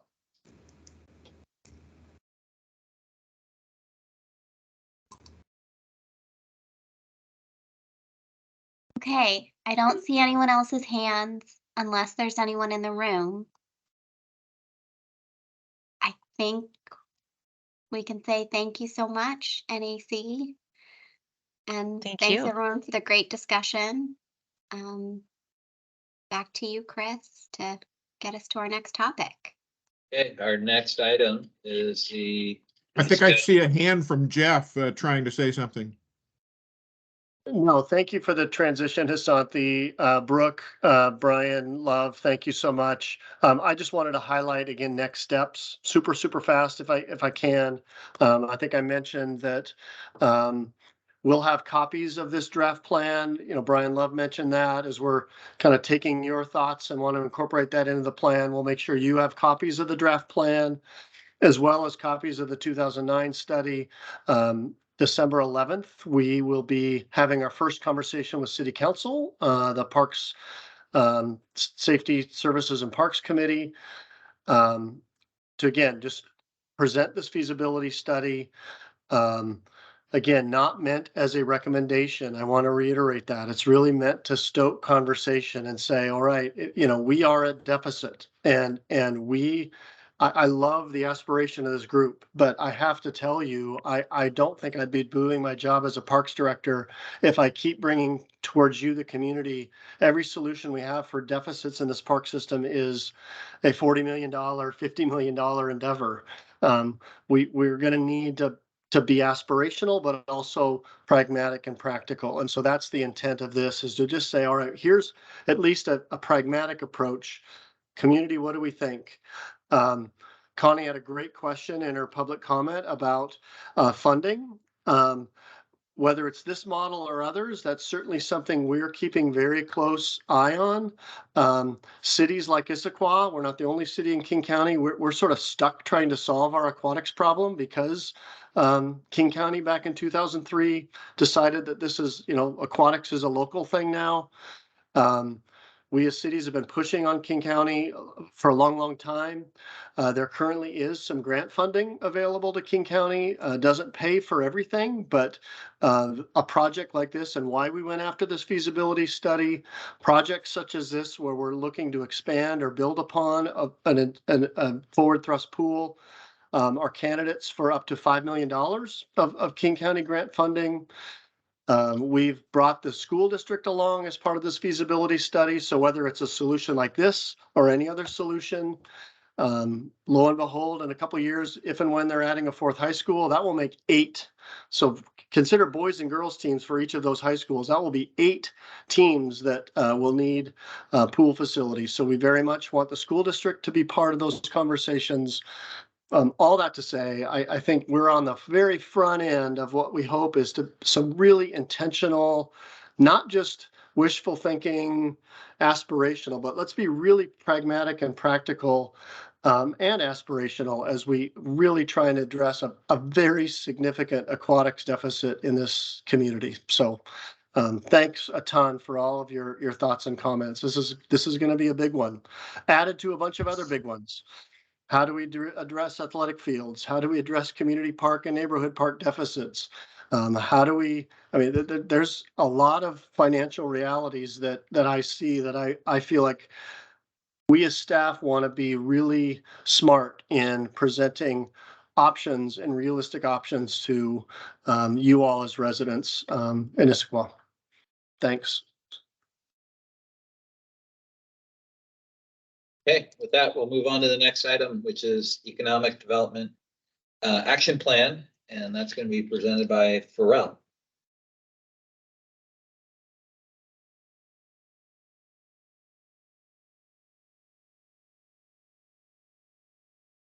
Thank you. Can you hear me all?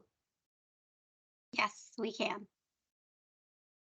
I promise I'm not going to take a lot of time because I'll take like less than even 10 minutes to go quickly through this Issaquah Economic Development Action Plan.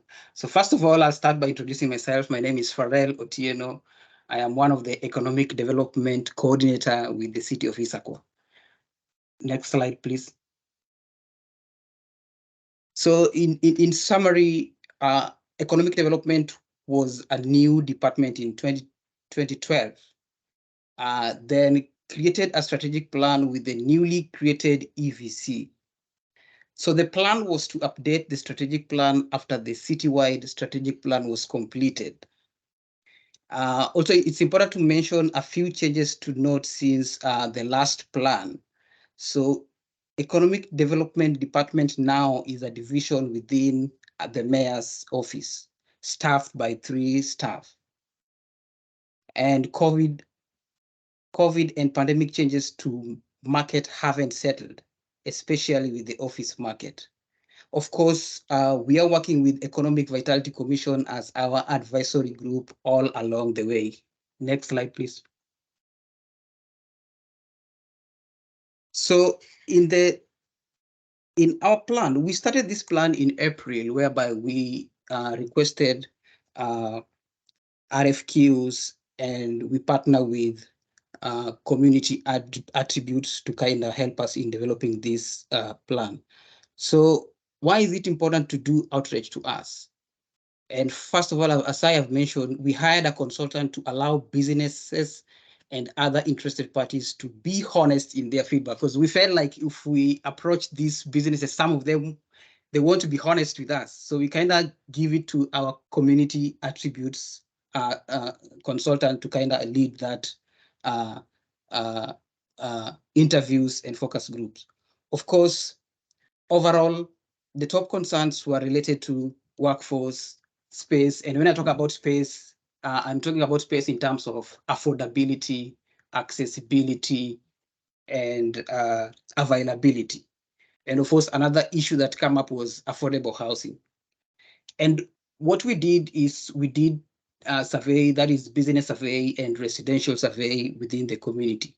And of course, the city department, as I mentioned, we are a department of 3. We did office hours within different sections of the community. One we did in the Highlands, downtown, and we were strategically located within the community. And of course, we also did boards and commission outreach, whereby we went to different boards and kind of present what we were anticipating of doing. Next slide, please. So in the next slide, I'm going to mention about vision and mission statement.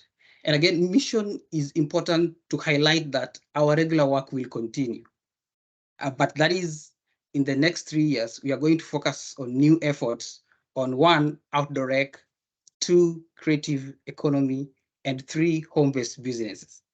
So our vision is Issaquah's distinct historic charm and modern amenities forge an inclusive and dynamic place to successfully grow businesses in the Puget Sound region. And we also develop our mission while attracting and supporting businesses in Issaquah across all industries.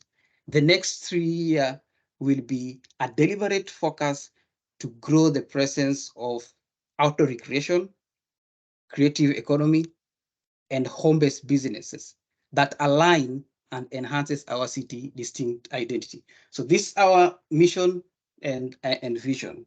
Next slide, please.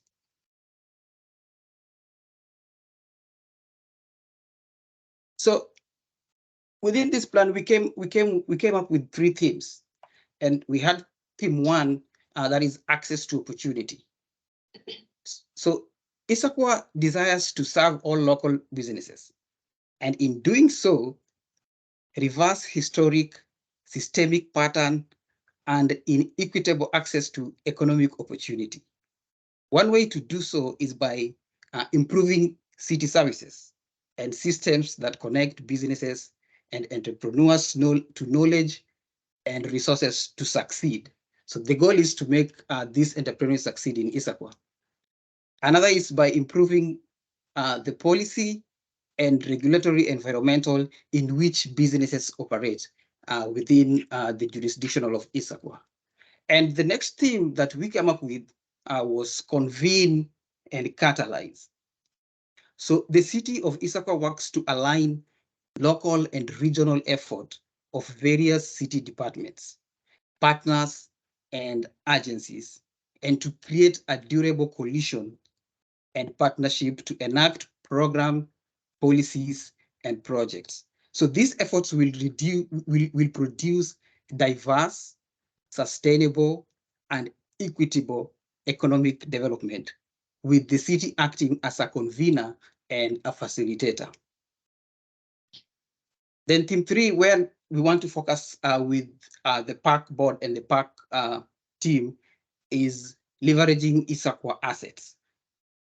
So we all know that Issaquah is a home to numerous thriving industries and sectors that contribute jobs, revenues, and a high quality of life to the city and its residents, workers, and visitors.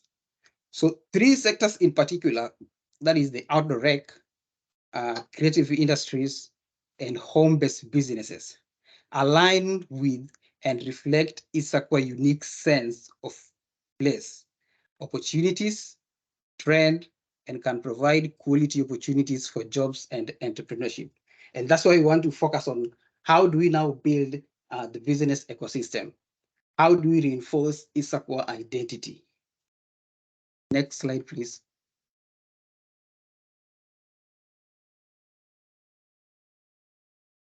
So the next slide, I'm not going to dive much into the discussion per se, but I will encourage Asante to share my email with the park team and to kind of, in the theme 3, we'll share these slides with you guys. And if you feel like there's a theme that we need to prioritize, kind of just shoot me an email instead of now discussing these themes one by one. But I'll go really quick through this slide. So at the core of our work in economic development is supporting our local businesses. So the idea is we want to welcome tourists into our outdoor spaces, but also we want to ensure that our community benefit from their visitation.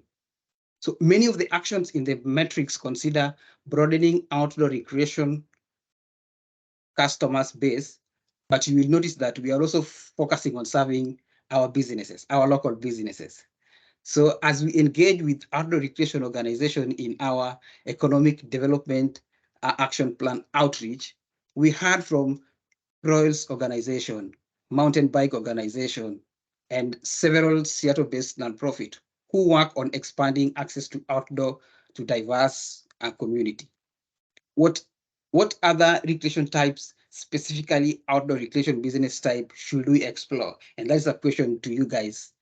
And another thing is a short list of potential partners who we have engaged with include partners like Issaquah Alps Trail Club, the Mountaineers, Young Women Empowered, and Evergreen Mountain Bike, Washington Trail Association, Savers Snoqualmie Valley, Mountain to Sound Greenway. Then who else should we consider? So those are the part of the question that we are trying to gauge with you guys. Like within these action items, which one do we need to prioritize? There are actions already that are happening, and we can leverage our efforts together to kind of work together towards achieving a common agenda. Then, of course, we want also to partner interest in action. So in this action, maybe as Parks and Board, you will come within an action and say, oh, we feel like we need to partner with economic development towards driving this action. Next slide, please. So the last two are now where we want to partner and feel a sense of, according to you, Parks Board, which actions do you feel like we need to prioritize? Which actions here do you feel like we can now work together, collaborate, and kind of amplify it? And if you look at here, goal one, building the business ecosystem in the outdoor recreation industry. So the first one, we are expanding, identify existing and potential business needs through continued outreach. Then the rest ones are just new efforts that we've come with. The next slide, please. The next strategy was here is also to reinforce Issaquah identity, as I mentioned. Our identity, what is our identity? What do we stand out as Issaquah? And kind of this one are all new efforts that we are trying to propose in our strategic plan. So we have 4 new efforts. And again, I'll encourage you to look at these efforts. And if you find there's one that we can partner, or if you see that there's one we need to really, really prioritize, kind of let us know. The next slide, please. So here is our next steps: incorporate feedback into action plan. The feedback that I'm trying to get from you guys, like from our action plan, which one do you feel like we need to prioritize? Which one do you feel like the parts and economic development can partner together and kind of work towards it? Then, of course, we are doing presentation to Parks, Equity, Arts Board, and Commission. We kind of want also to give them feedback, what we got from the ground. And also we did office hour at co-working event. We kind of invited some of these stakeholders to kind of give them what we've analyzed and what we've come with. Then finalize full economic development action plan sometimes next month. Then, of course, City Council committee presentation in January. I don't think I have a next slide. Nope, that's all of them. Yes, so that is the end of my presentation, and I will let Asante to share my email with you guys and kind of go through those actions that I've shared with you. If you feel there's action that we need to really, really, really prioritize, just let me know. If you feel there's those actions that we need to partner together and kind of work towards it, also let us know. Thank you so much for giving us time to come and present this economic development action plan to your board. Thank you.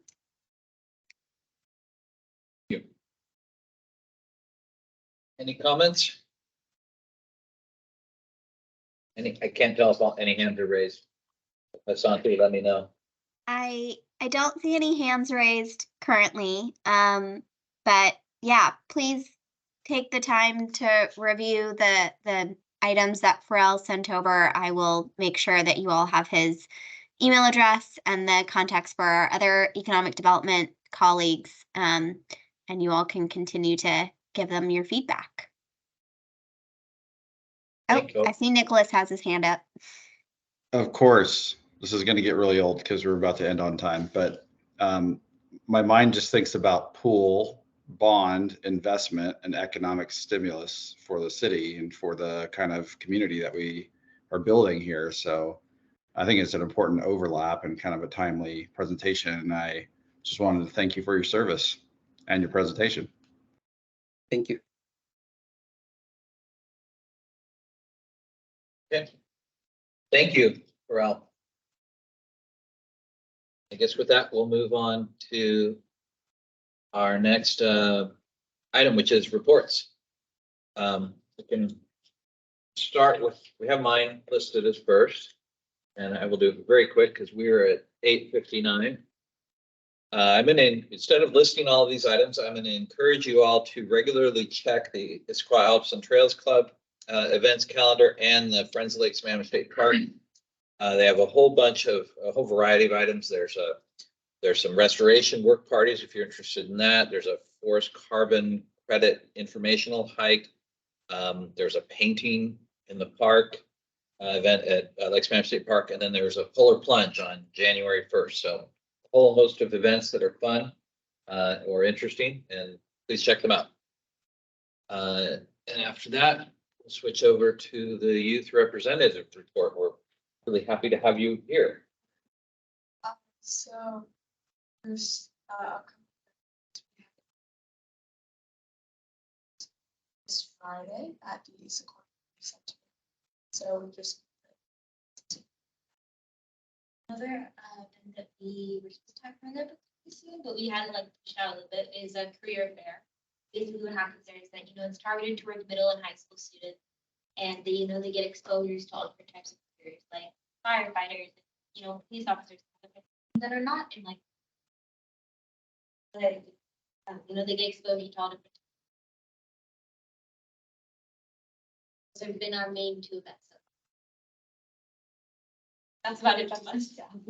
Great, thank you so much for coming too. I think we all enjoy having you here. Okay, Jeff, director's report. Boy, thank you for the discussion tonight. Two really fast items. Seeing it, we're at 9:01. Park system plan update. If you remember, we had the survey out and hit the streets. We just one short of 750. We had 749 survey responses. So we're really excited to start diving into those responses. Our partners at Design Workshop are sort of presenting or providing us sort of the raw data from that. We'll be sending that all to you to take a look at. One quick note, we asked some really key demographic questions in terms of what neighborhood or part of the city folks resided in. We feel like we got a really good representation of the full city. We also feel like most of our responses are Issaquah residents. So about 80, I was just looking at the numbers, forgive me, 83% of those 749 responses were Issaquah residents, and 17% were non-Issaquah residents. So probably a good reflection of how our parks are used. So it's going to be really helpful information in the coming months as we start diving into the park system plan and hearing and understanding the breadth of priorities that our residents have. Last quick item I have, just a reminder, with December holidays coming up, we won't be having a park board meeting. That's not to say though that we as staff will be meeting with Chris and Marlene as we're pulling together based upon the 2024 budget and some of the amendments that council just adopted last week. We're putting together our 2024 department work plans. We'll be working in December with Chris and Marlene and being able to map out a work plan for park board so that as we come to the January park board meeting, we'll really have a good look at work plan items in 2024. It will not be a boring year. We'll have more exciting discussions to be had. Thanks all. Okay. Anyone else have any other business? Everybody's eager to get out the door on time or close to. Okay, real quick. So then just to recap, Pharrell's presentation on economic development got truncated a little bit. So please review the email and provide him feedback that way. And then you'll notice at the end of the packet that Asante included the ongoing calendar. So please take a look at that. And if there is nothing else, then I will adjourn the meeting. Thank you, everybody. Yes. We'll see you all in the new year. January 22nd will be our next meeting. Thanks.